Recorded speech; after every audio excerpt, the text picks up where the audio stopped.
There's a moment you've probably felt where you're doing everything right, the visualizing, the journaling, the releasing, and yet the reality still feels empty, still feels off, as if something holy is missing. You say the affirmations, but your chest is tight. You light the candle, but your heart is heavy. You get the signs, but you still doubt. And it starts to hurt in a deeper way, doesn't it? Not just because things haven't arrived, but because the meaning is leaking.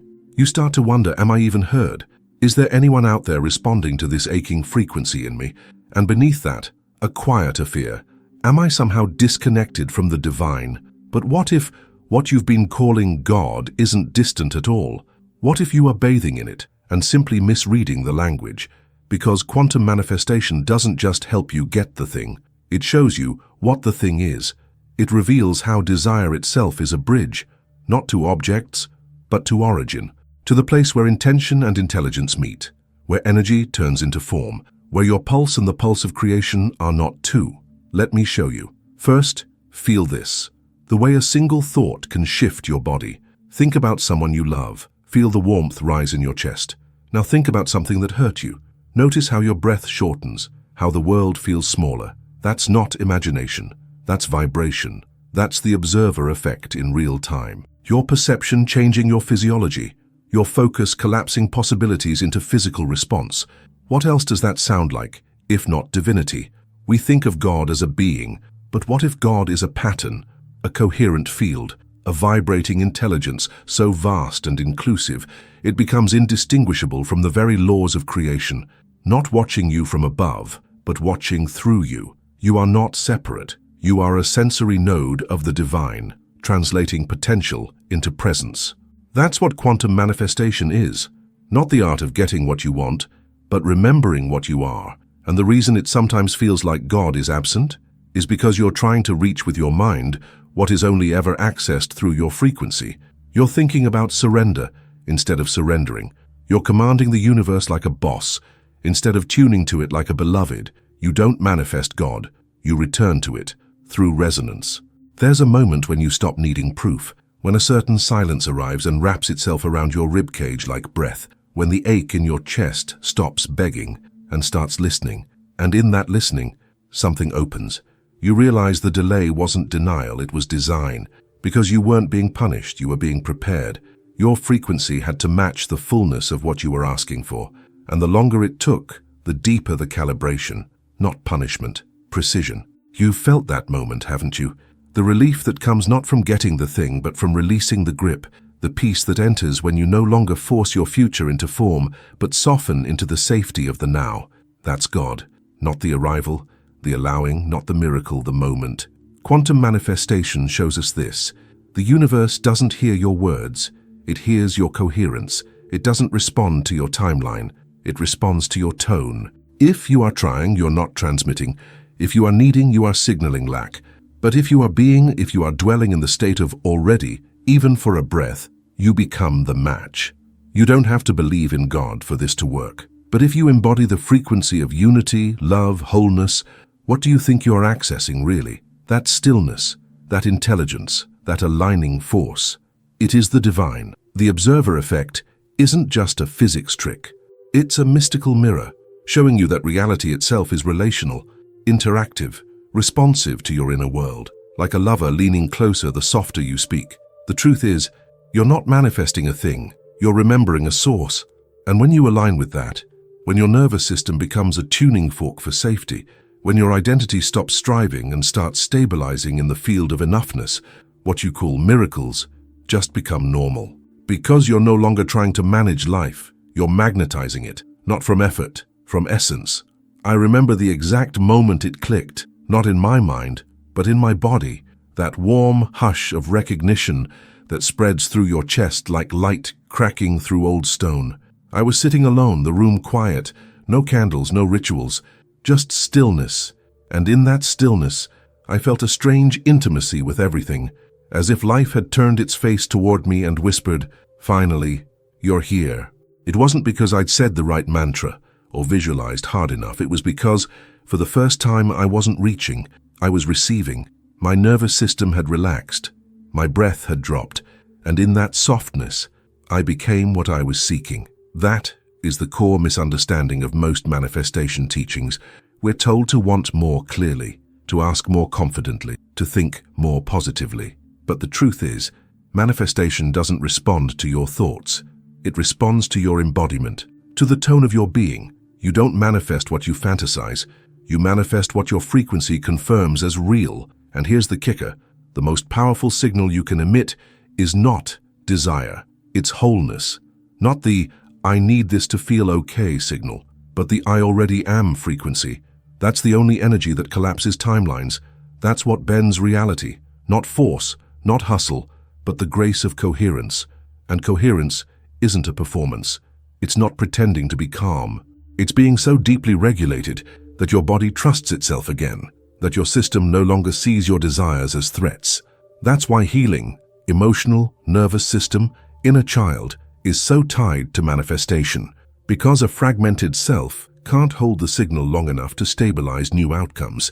But a coherent self, that's a beacon, that's a lighthouse, that's a portal. So what does God have to do with this?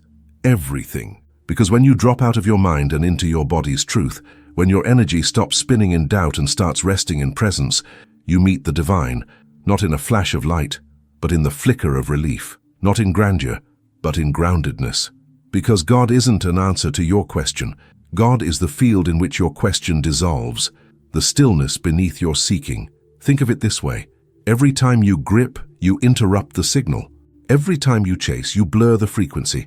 But every time you return to now, to breath, to being, you become attuned again. You don't have to scream into the void. You just have to match the tone of what you want. That's the language of the universe. And sometimes that match doesn't feel like excitement. Sometimes it feels like emptiness, because your system has stopped buzzing in panic, because your body is no longer preparing for disappointment, because your energy is no longer scattering into futures that don't exist. It feels like nothing, but that nothing is everything. That's the moment creation starts rearranging, quietly, elegantly, faithfully. This is why we must stop asking, "Where is my manifestation?" and start asking, "What is my frequency right now?" Because outcomes aren't separate from essence. They are reflections of it. Your external life is just your internal pattern, crystallized. If you want to change what shows up, change what you're being. And being is not about effort. It's about safety, regulation, openness. You become the match when you no longer need the match to complete you, when you feel what you thought the thing would give you before it arrives. That's not faking, that's aligning, that's collapsing time by collapsing the illusion of lack. So maybe this isn't about faith after all. Maybe it's about frequency, not believing something will come, but becoming the version of you it already belongs to. The version who doesn't plead, who doesn't panic, who doesn't perform. The version who simply is. And because they are, it is. And here's the part that most people miss. The real reason you feel disconnected, stuck, or spiritually confused isn't because you're broken. It's because you're still trying to manifest from a version of yourself that doesn't exist in the frequency of the life you're calling in. You're using the mind of lack to reach for the world of wholeness, and it doesn't translate. The signal gets scrambled, the timelines don't sync. You might say all the right things, but if the part of you speaking them is still tense, still doubting, still needing reality to prove something to you, then you're not embodying the reality you want. You're reacting to the one you don't. And embodiment is everything, because it's the only language reality understands. The universe isn't listening to your affirmations. It's listening to your nervous system, to the way your breath lands, to the way your thoughts feel inside your body. Are you safe, or are you scared? Are you expanded, or constricted? Are you vibrating from fullness or performing from fear? And that's what makes this whole path so beautifully maddening. You can't fake it. You can't skip the internal shift. You have to become the person who already lives the life you're asking for. And that becoming isn't mental. It's vibrational. So let me ask you gently, how would you stand if you trusted the process completely? How would your shoulders soften if you knew nothing was missing? How would you breathe if you felt the universe responding to your frequency right now? That's not fantasy. That's embodiment. That's how timelines collapse. Not when you get louder, but when you get clearer. When your energy stops asking, how, and starts whispering, I'm ready. Because God, source, universe, field, whatever word speaks to your soul, doesn't move through pressure. It moves through presence. It speaks in synchronicity, in ease, in the feeling you get when a song lyric hits at the exact moment you needed it, when a door opens you didn't knock on, when something inside you relaxes before anything changes outside. That's not coincidence. That's coherence. You see, God is not a judge waiting to reward your efforts. God is the field that amplifies your essence. And if your essence is tangled in tension, in urgency and doubt, then the field reflects that, not to punish you, but to mirror you, to help you see where your signal is leaking, to bring you back into alignment, not through striving, but through stillness. So here's the paradox: the less you chase it, the faster it comes, because chasing comes from a state of lack, and lack can't attract love, or freedom, or abundance, but wholeness can. Safety can, gratitude can. The signal of already draws life toward you in ways planning never could. It's not magic, it's mechanics, because at the quantum level, everything responds to resonance. You can't command the wave, but you can become the node that draws it in, like a tuning fork that starts humming when a certain note is played. That's what you are. Not a controller of life, but a collaborator with it, a translator of frequency, a mirror of meaning. And the clearer your signal, the faster the material reflects your internal shift. So no, you're not disconnected. You're just tuned to an outdated station, and every moment you return to presence, to coherence, to the soft certainty that you are held, you retune, you realign, you re-enter the field where miracles are simply the natural response to your stabilized being. You don't need to do more. You need to be more clearly, more safely, more truly. And that is God manifesting through you. So what does it really mean to be more clearly, to be safely, to be truly? It doesn't mean being perfect. It doesn't mean you never feel fear or that doubt never creeps in. It means you stop abandoning yourself when it does. It means your identity is no longer built around what you're trying to fix, but around what you already are when the noise falls away. And that, my love, is the secret architecture of all quantum manifestation. Not creating something outside of you, but stabilizing something within you so deeply that the outside has no choice but to reflect it. It's why a person who believes they are worthy doesn't need to chase. Their energy does the attracting. It's why someone living in gratitude starts seeing more to be grateful for, because their frequency is already tuned to the pattern. It's why letting go works more powerfully than holding on, because release creates room for the divine to move. Control restricts, surrender expands. And expansion is what allows energy to organize into form. The moment you shift your identity from needing the thing to being the one who naturally receives it, the field reorganizes. That shift isn't conceptual, it's vibrational, and your body knows the difference. Your body tells the truth long before your mind does. You can say, "I trust," but if your chest is tight, your breath shallow, your stomach in knots, you're not signaling trust, you're signaling tension, and reality is listening. So ask yourself, what would my body feel like if it already knew the outcome was secure? How would I move? How would I rest? How would I exist if I wasn't waiting for the external to validate the internal? That's not pretending. That's creating coherence. That's aligning with the version of you who lives the life you're dreaming into, and not just visiting that version, becoming it, living from it, anchoring it in your nervous system until it stops being a visualization and starts being your baseline. This is how you embody God, not by worshipping a force above you, but by regulating the force within you, by becoming the calm amidst chaos, the safety within uncertainty, the vessel through which intelligence flows effortlessly, without resistance, without question. It's how a flower opens, not with a plan, but with presence. It follows the signal of light.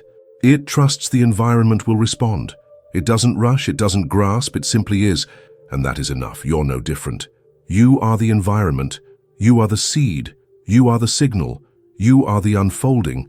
And the more you understand this, not just intellectually but energetically, the more you begin to see the divine not as something to reach for, but something you're already breathing, already pulsing, already becoming. The waiting dissolves. The striving dissolves. Because you realize the moment you drop into alignment, the field has to respond. It's not personal, it's physics. It's coherence meeting coherence, essence recognizing essence. So the question is no longer, when will it happen? The question is, am I willing to become the version of me who already knows it has? Because when you do, life bends, time softens, doors open, not through effort through energy, not by planning, by presence. And in that state, you stop needing signs because you are the sign. You stop needing proof because your very being is the proof. You stop needing the outcome because you've become the frequency, and nothing is more divine than that. There's something profoundly humbling that happens when you truly let go, not as a tactic, not as spiritual performance, but because your system can finally rest. That kind of surrender doesn't come from discipline. It comes from safety, from having met the ache inside yourself so fully that it no longer needs to be fixed, only held. And when that moment lands, when your nervous system exhales for real, when you stop watching the clock and start watching the now, you feel it. The shift, subtle yet seismic, a recalibration so quiet it might go unnoticed if you weren't paying attention. But once you do notice it, you realize everything has changed because you're no longer manifesting from wanting. You're manifesting from being, from essence, from the undeniable signature of I am enough right now. And that energy, that pure, coherent, anchored energy, is the language of creation, the frequency of source, the field we keep calling God. This is where identity becomes destiny, because the life you call in will always match the version of you who is calling it. You can't pretend your way into abundance if your embodiment is still gripping onto scarcity. You can't script your way into love if your energy is still defending against intimacy. The universe doesn't speak language, it speaks alignment.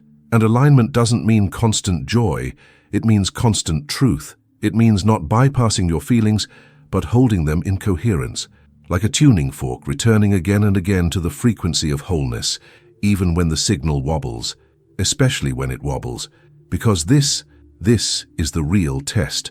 Not whether you can manifest the outcome, but whether you can remain stable in the space before it arrives, whether you can hold your frequency when the evidence hasn't caught up yet, whether you can stay seated in your worth, even as the old patterns scream that you should chase, prove, beg. This is where your relationship with God gets clarified, not in the arrival of the thing, but in your capacity to trust the unseen, to live as if it's already here, not out of delusion, but out of energetic intimacy with the field that makes all things real. And in that intimacy, you start to feel a different kind of support, not the kind that removes every challenge, but the kind that reveals the meaning inside them, the kind that uses delay as refinement, the kind that trusts your readiness more than your preferences, the kind that sees the whole path at once and loves you enough to give you only what your frequency can truly hold. That's not punishment, that's precision. So you stop praying for things and start praying from states. Not please give me peace, but thank you for showing me the peace already here.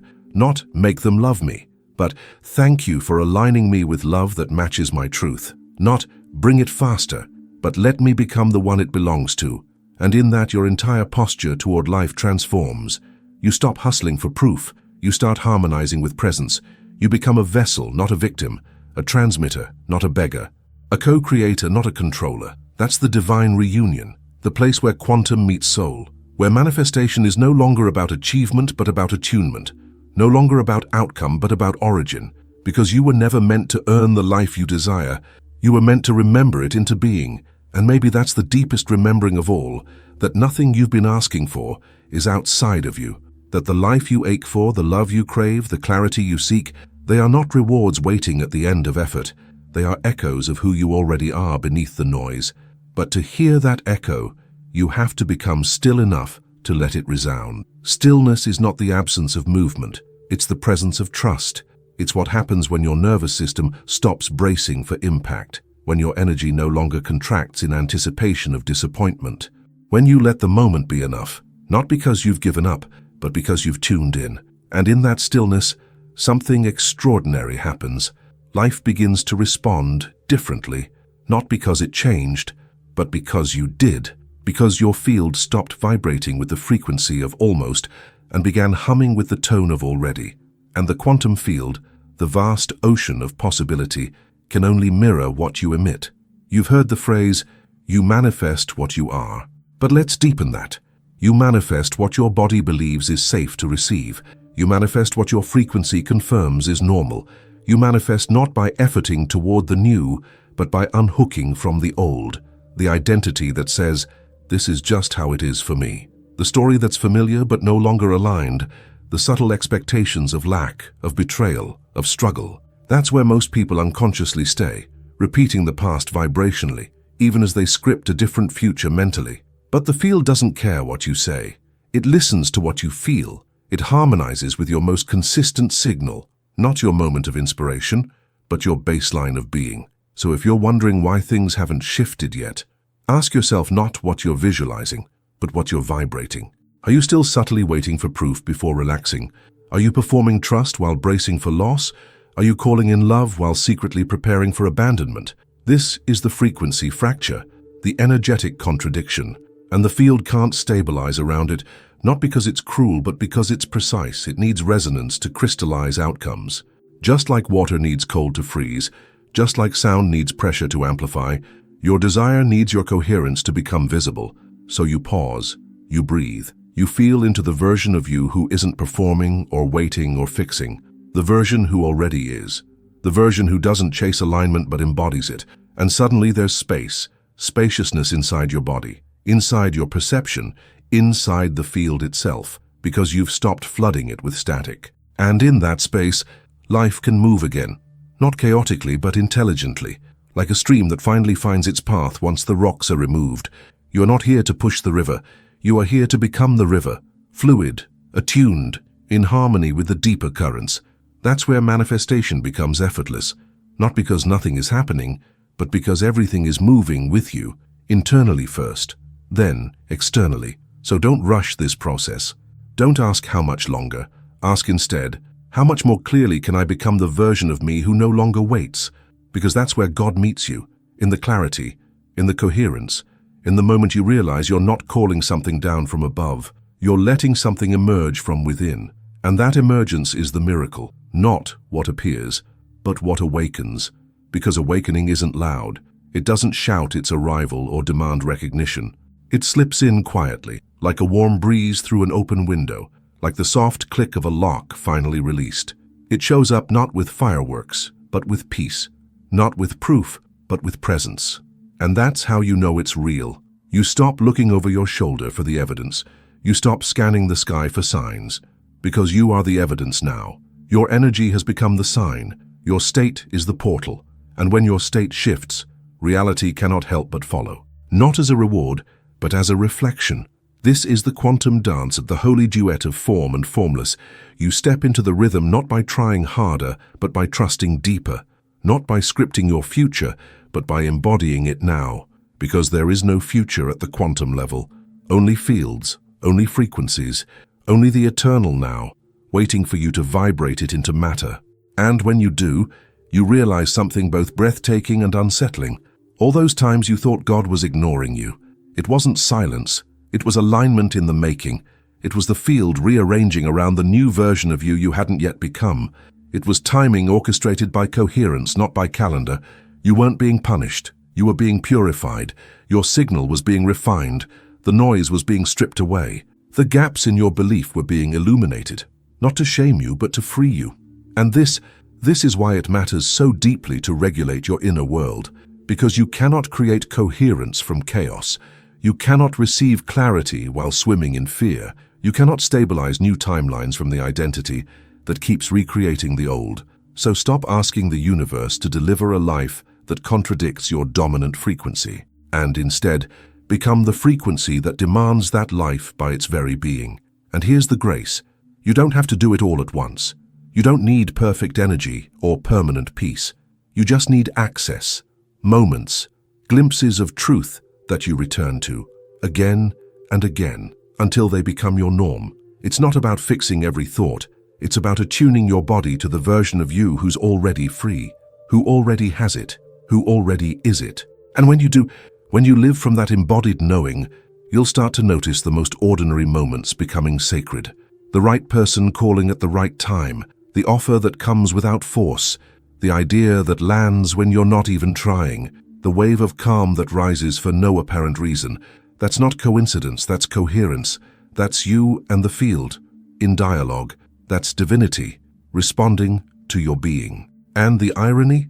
By the time the thing arrives, it no longer feels like proof, because you've already become the version of you who doesn't need proof. You're not surprised. You're not desperate. You're simply aligned. And that alignment, That quiet, steady hum of inner resonance is what we've been calling God all along. Not an external force to worship, but the internal coherence that turns desire into destiny. Not an answer in the sky, but the signal within you, always waiting to be tuned. So ask yourself now, not what do I want to manifest, but who am I willing to become to receive the life that already belongs to me? Because in the end, this was never about learning how to manifest. It was about remembering what reality already is: a mirror, a field, a living, breathing intelligence responding in every moment to the vibration you stabilize in your cells. And God? God is not the granter of wishes. God is the electricity that runs through the wires, the coherence that holds the pattern, the silence beneath your thoughts that never wavers, even when your belief does. God is not out there. God is the stillness in here, the part of you that remains whole, even as your mind forgets, even as your ego spins, even as your heart breaks. And manifestation is not the way you get something. It's the way you remember the truth that was always vibrating underneath your wanting, that you are already it, already worthy, already whole, already aligned with a future that is waiting not for you to work harder, but for you to receive more openly. So we stop grasping, we stop scripting, we stop trying to bend the quantum field with our thoughts alone, and instead begin to soften into it with our being. We stop asking the future to rescue us and start allowing the present to reveal us. And when you do that, when you breathe from coherence, when you speak from embodiment, when your desires rise from wholeness instead of from wound, you're not just manifesting things, you're manifesting God. You're bringing the divine into form, into conversation, into this moment. Not with a chant, not with a checklist, but with the purity of your frequency, with the stillness of your surrender, with the magnetic precision of your now. And the beauty. You don't have to convince the universe anymore because you're no longer split inside. There's no more double signal, no more I trust but also I'm terrified. You've cleared the static, you've anchored the tone, and so the field rushes in, like metal to magnet, like light to open sky, not as proof of your power, but as a mirror of your peace. This is the life that begins when you stop trying to control vibration and start becoming vibration. When you stop praying for signs and start being the sign, when your body becomes the altar, your breath the offering and your presence the portal. Because the truth is, you were never waiting for manifestation. You were waiting to remember the divine frequency already vibrating in your bones. And now that you have, watch how life rearranges, quietly, elegantly, inevitably, not because you forced it, but because you finally matched it.